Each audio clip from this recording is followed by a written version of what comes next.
On a whole, for humanity, I just find us so destructive as a species, and I just really don't want to be like that. I want to leave the world a better place. It's actually not only for the well-being of the native indigenous wildlife. When you see the kiwi numbers increasing, it really is good for you, I think. Everyone should get into it because it's really good for your well-being.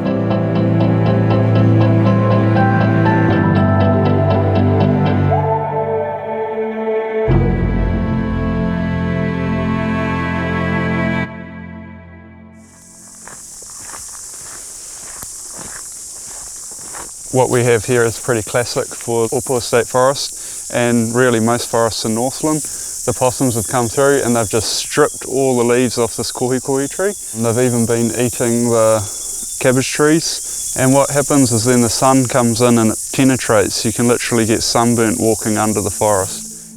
Ko Brad Windas tahau, no takiwera ahau. Engari I noho anō ahau e kaipātiki ki Waitangi I Naine.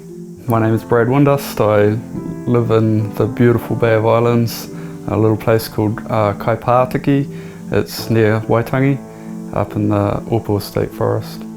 So what happens is when they kill all these trees that they enjoy to eat, then what happens is trees that they don't even enjoy eating start dying because of the dryness of the forest floor, and it's just a continuous collapse of lots of different species. The forest is really interconnected. If you take out one species, it has a flow-on effect. You get other things that crash. There's just lots of things that we don't even think of that would happen. They're really good carbon sinks.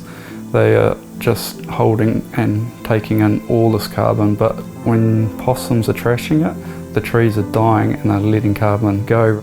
So the Upper State Forest is 2,200 hectares. But the valleys are ancient old forests with heaps of a variety of native trees. And when we first came and lived here, we just saw all the dying trees and we knew we had to do something. So instead of building a house, we brought a caravan and we put our money into buying traps to get something started that then other people would want to support.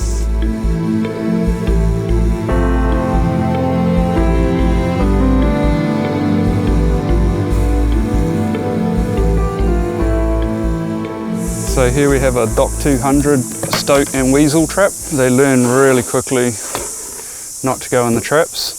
So you've got to keep putting fresh bait and keep changing your bait and moving the boxes. Kill about 2 birds a day on average. They're just killing machines. They can't store fat in their body, so they have to keep killing. If they stop killing, they'll die. They're incredible animals and I love them. But sadly they just kill so many of our native birds. I absolutely love animals and I'm vegan. I hate killing animals, but we just have to do it.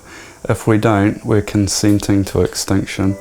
And these beautiful forests, what you see once you start killing all the pests, that the life comes back, so you're actually saving animals. The indigenous ones that have a right to live here, who have been here for so much longer than us. I'll swerve for a possum, try not to get it on the road, because I think, you know, you've got to kill them humanely and you've got to do it properly. An old kaumātua said to me once, always kill them kindly, and I really agree with that.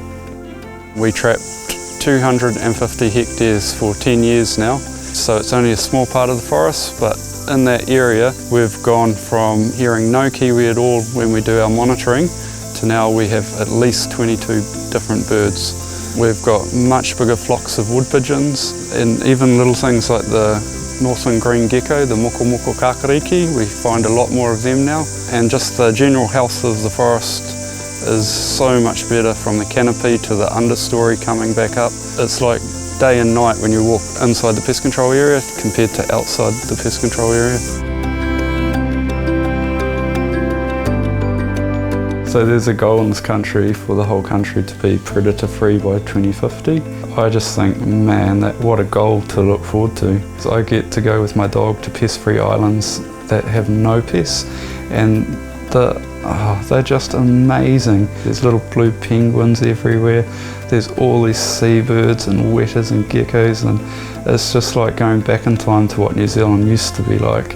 and we can get that back on the mainland. We just need everyone to pitch in and get involved. I think the best thing I get in life is when I hear about another group setting up that's been inspired by our work and they start doing it. That's just the best compliment you could ever have.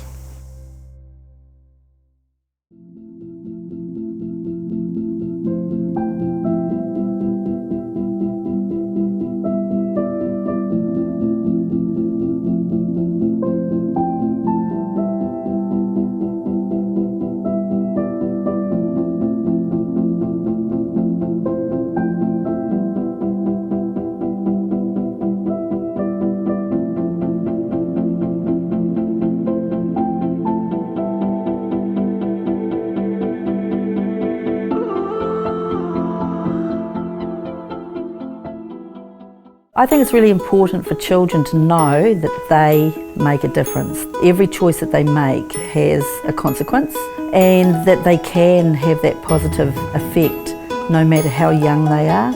Don't think about the future as another time.